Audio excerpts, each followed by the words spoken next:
Hello, everyone. It's great to have you here with us today. My name is Brian Bennett. I am the Alumni Relations Officer here at Trinity Development and Alumni.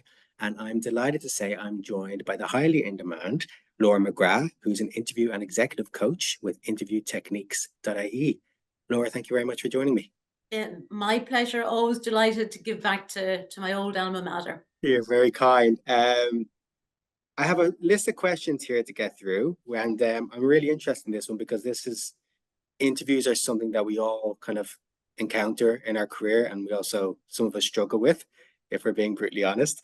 But before I get into those questions, I have one quick question to start. And it's when I was researching you, it said that you studied business and economics in Trinity College Dublin. So can I ask, what made you make the transition into coaching? Yeah, no, absolutely. I did BESS. I was actually first generation of our family to go to university, so absolutely loved Trinity from the moment I walked in the front gates and just felt the energy of the students, the hum. I really found my tribe there. The quality of teaching was fantastic, and I have lifelong friends from it. From there, I went into accounting and finance. To a large extent, I followed the herd. It was the early 90s. So I went over to London to join Arthur Andersen. And I suppose I figured out fairly quickly, I wanted a role that was much more people focused. I went into hotel and conference management. And there could be a whole other podcast on that, but it's a whole other story there, but we won't go into it.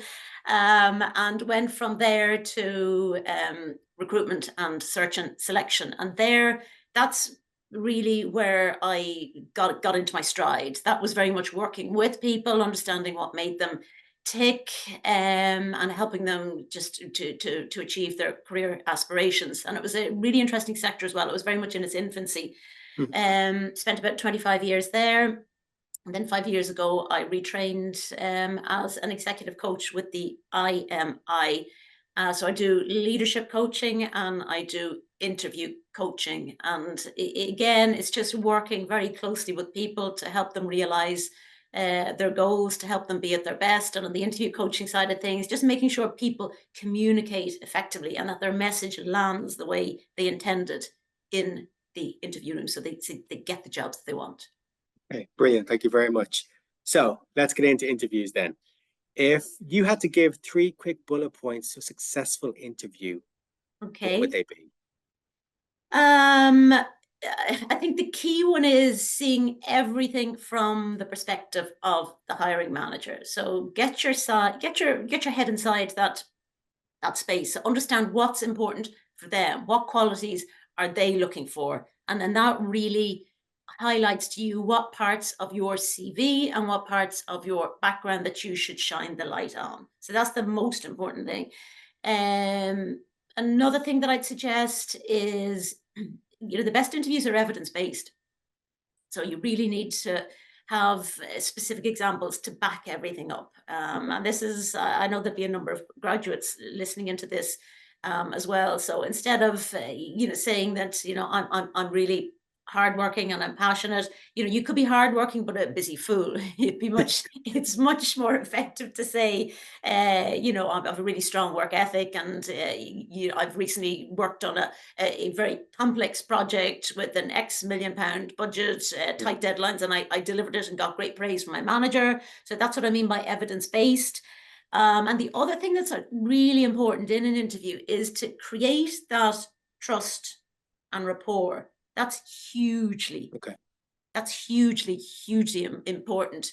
And that's really, I suppose, getting your personality across in the interview. And there's a number of times, and this isn't just with junior people, this is sometimes with very seasoned people in their career.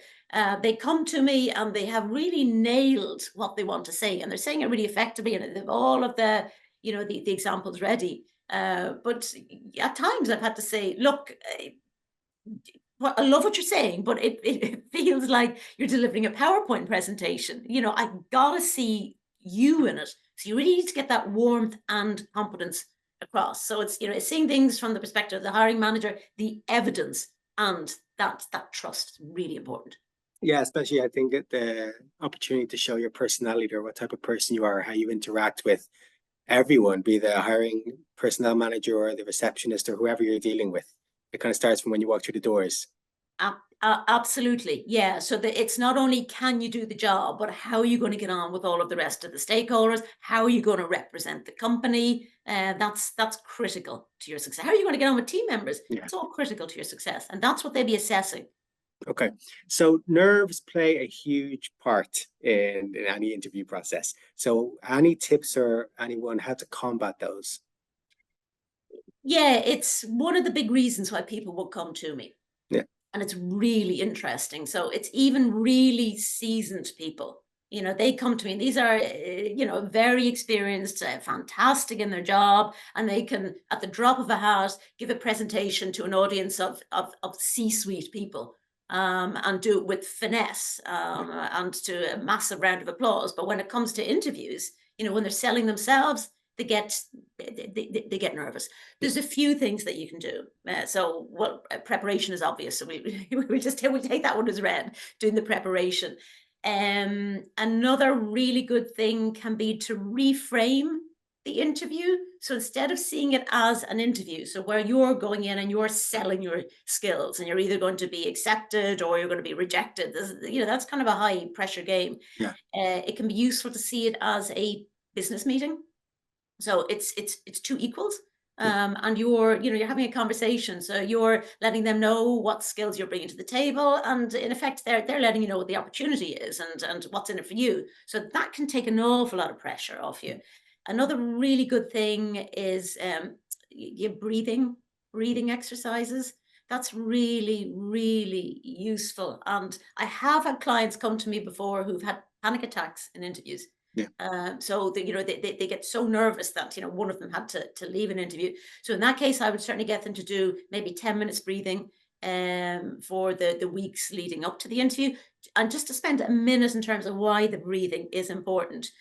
So there is a real mind-body connect. So when we are nervous or anxious, if you place your awareness on it, your breathing becomes short and shallow. And sometimes people forget to breathe. That's sending a message to your brain that, look, it's in danger. In an interview situation, that can lead to impaired thinking or brain freeze. Yeah. Whereas you think of the reverse when you're on a holiday, and you're lying in the sun, or whatever relaxation is for you, and you're feeling the warmth of the sun on your skin, and you're really relaxed. If you reflect, your breathing is low and slow.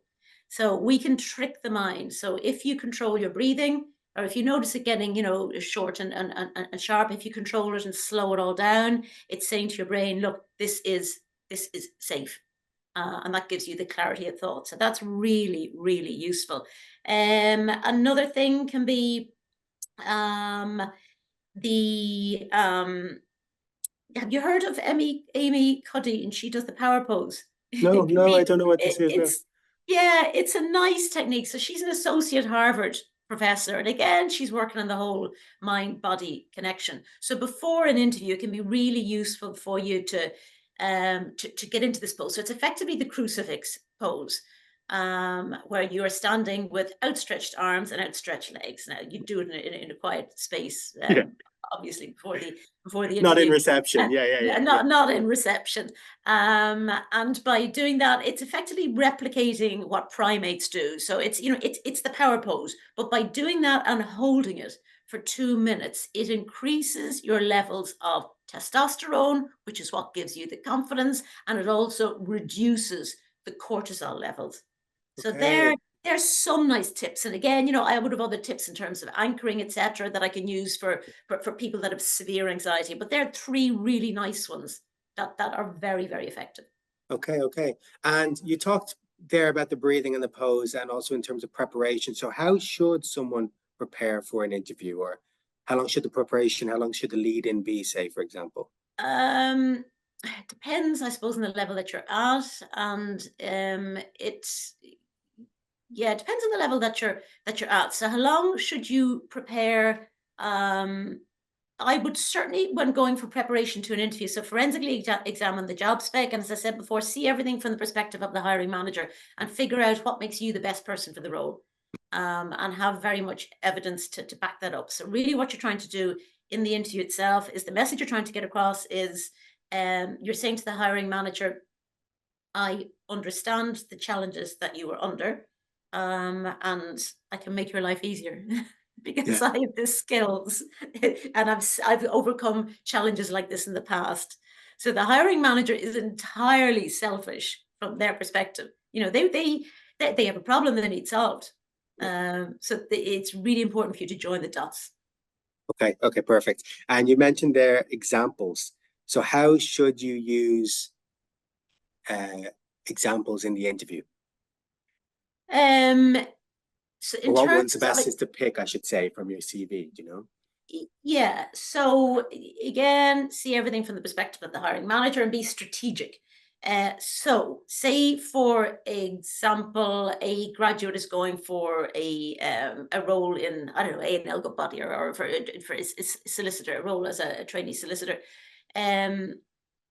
So think about from their background, what makes them the best fit for this role. So if they are asked a competency question, you know, tell me about a time you dealt with conflict. That's a very, very popular type of question. So from their perspective, if they have worked in an internship role, I would choose an example from that to illustrate dealing with conflict, as opposed to any experience that they had from working in a restaurant.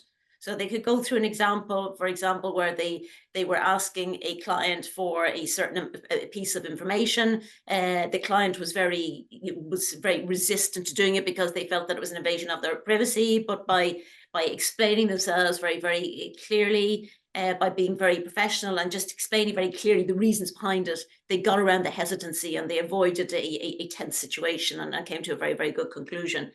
And then from another thing to highlight in terms of the examples that you give, particularly, you know, for the competency questions, it's really important to, in those examples, to use the I instead of the we.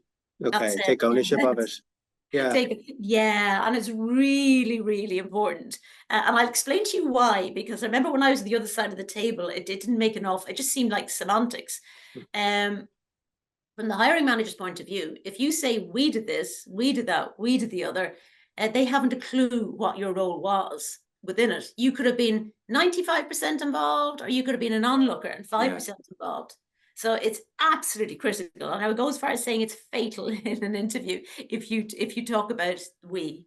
And then from a graduate perspective, just to give people reassurance that when you have to come up with examples, particularly to support competencies, you have a wealth of experience behind you for this. So if you're asked, you know, tell me about a time you worked under pressure. You could look at an example where you were trying to juggle your studies and having 5 assignments and you know, assessments, and your commitment to some sporting club, and working part-time, and how you juggled all of those things successfully, and you know, had an amazing result. So there's loads of examples that you can pull upon. Okay. Okay. And part of that as well, a factor that plays into interviews is confidence. So you've mentioned the pose, you've mentioned the breathing. Yeah. How can we increase confidence? It is something as simple as, you know, that old adage of fail to prepare and prepare to fail. You know, that kind of, is it just about doing the homework before the interview to make sure you're as That's a prepared as big part. possible? So yeah, no, that's a huge part of it. What's the phrase by Abraham Lincoln? If I'm given 6 hours to cut a tree, I'll spend the first 4 hours sharpening my axe. So, Yeah. yeah, so preparation is absolutely key in this.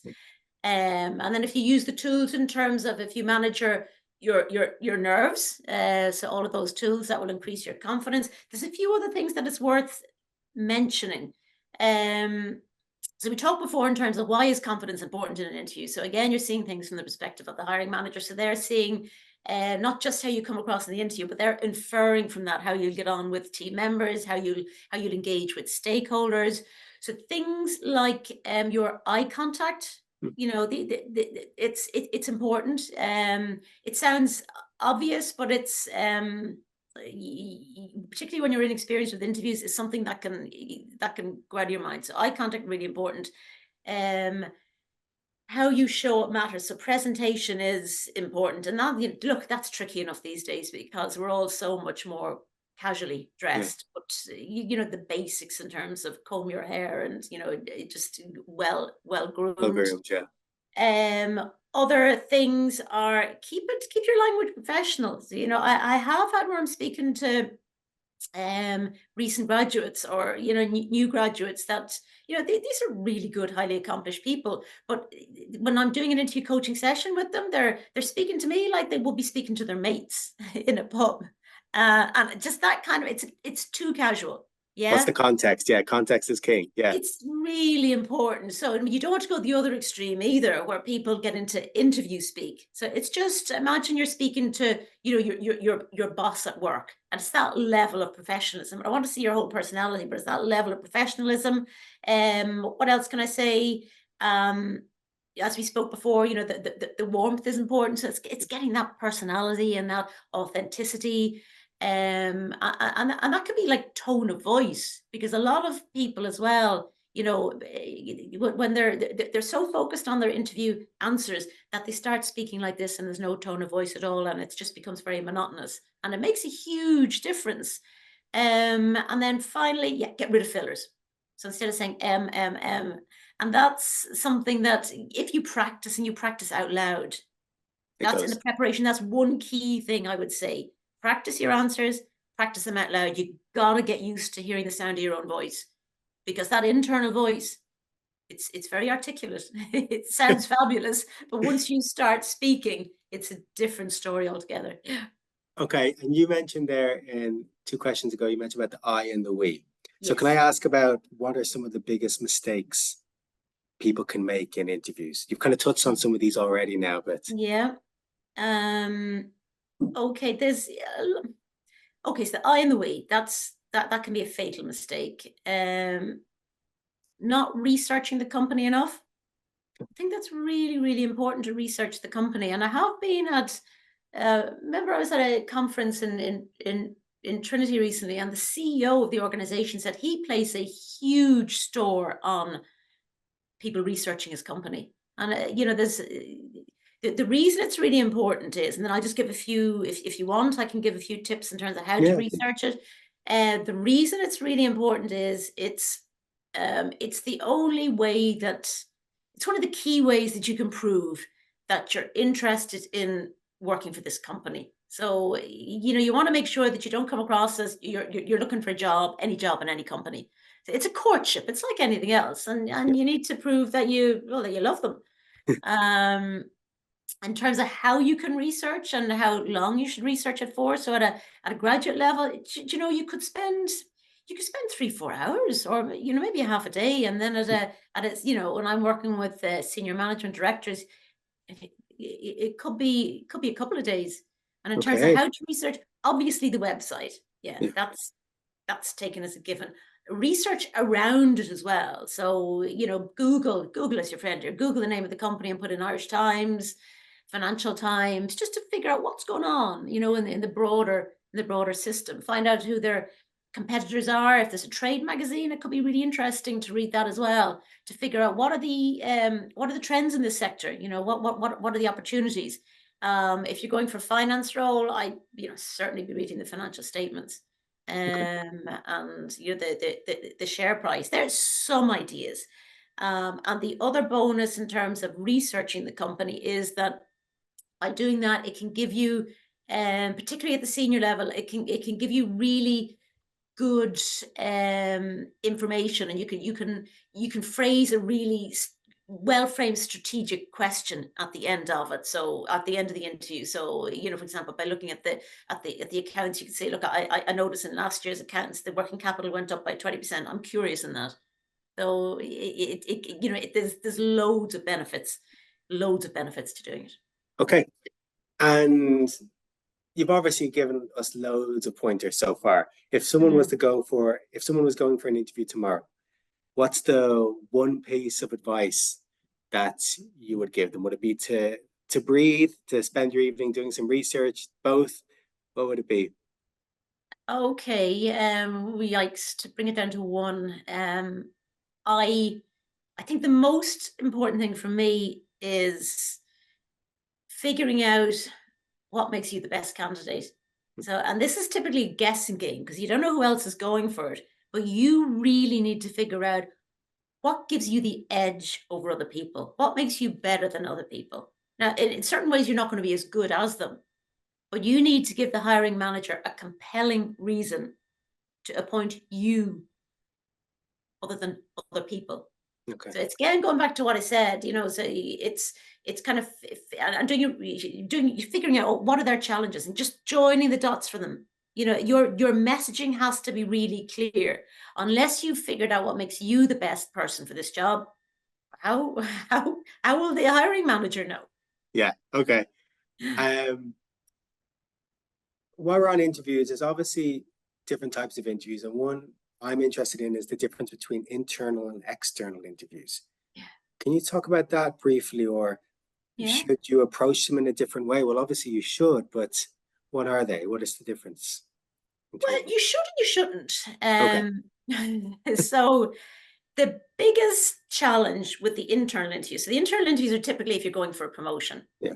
And a lot of my clients, they say, look, Laura, I find this more challenging than an external interview because I know the people Yes. It's on the always a huge panel. factor, isn't it? Yeah. Yeah, yeah. And because of that, there's a temptation to hold themselves back because they don't want to be seen as, overselling themselves, or they're probably thinking, well, this person knows this already. So my guidelines there will be, you have to just broach this, that they're being completely neutral. They're just as uncomfortable as you are. So you have to go into this interview and just see them as a third party, somebody that you don't know. Okay. Yeah, and they'll be doing exactly the same thing. And when you're in these interviews, you have to. You're only going to be assessed on what you say in the interview. So if you go into the interview and kind of assume, look, the panel know exactly what I've done, you're not doing yourself any favors at all. You have to very much outline what you're bringing, how you over delivered, why you're the best person for the role. Okay, perfect. And my last question is, what advice would you give to somebody starting off their career? Okay, interesting. All right. I would say a few things. Your career, it's a marathon, not a sprint. Hmm. So these days, I don't know if you've read the book, The 100-Year Life. It's really interesting. I mean, the reality is, people graduating from college, there's a strong chance they could live to 100 years. Their working lives will be possibly 50, maybe maybe more years. So it's really important to, if you can, find a career that you enjoy. If you're not happy in it, have the courage to pivot. Yeah. That leads me to the second thing. Upskilling is absolutely critical. Okay. So you need to constantly upskill, stay up to date, keep yourself fresh, because the possibility is whatever you're trained for doing now, because of technological advances in society, that role may not exist in 10 years' time. So staying completely up to date. Don't underestimate the importance of emotional intelligence skills. In many ways, I think they're more important than technical skills. So in a matrix organization, for example, it's really important for you to be able to communicate very effectively and to influence, to get results through other people over whom you have no direct authority. So it's all about stakeholder management, influence. And have you ever heard of the theory of pi? No. Harvey Coleman. It's really interesting. So he talks about your career success. So it's all down to performance, image, and exposure. Only 10% of it is performance. 40% of it, or 30% of it, is image, and 60% of it is exposure. So that's very much, people need to know who you are, what you do, and why it's important. So again, it's all of those softer skills that are coming into play. Okay. And on the leadership coaching side of things, that's where I work a lot with people, typically when they are promoted into a new role, just supporting them in developing those skills. Another thing, if you're offered a mentor or a coach, grab it with both hands. It's really effective in terms of really accelerating your career. And then the final thing I say is, look, your career is important and it'll bring you huge satisfaction and happiness, but see the bigger picture as well. You know, life is short and your career falls within the bigger context of your life. So just make sure to keep everything in perspective. Brilliant, Laura. Thank you so much. If anyone wants to find you or get in touch, how can they do that? Yeah, go to my website, interviewtechniques.ie, and I'll put my details at the end of this webinar as well. Brilliant. Laura McGrath, interviewing executive coach with interviewtechniques.ie. Thank you very much for joining us today. My pleasure, Ryan. Thank you.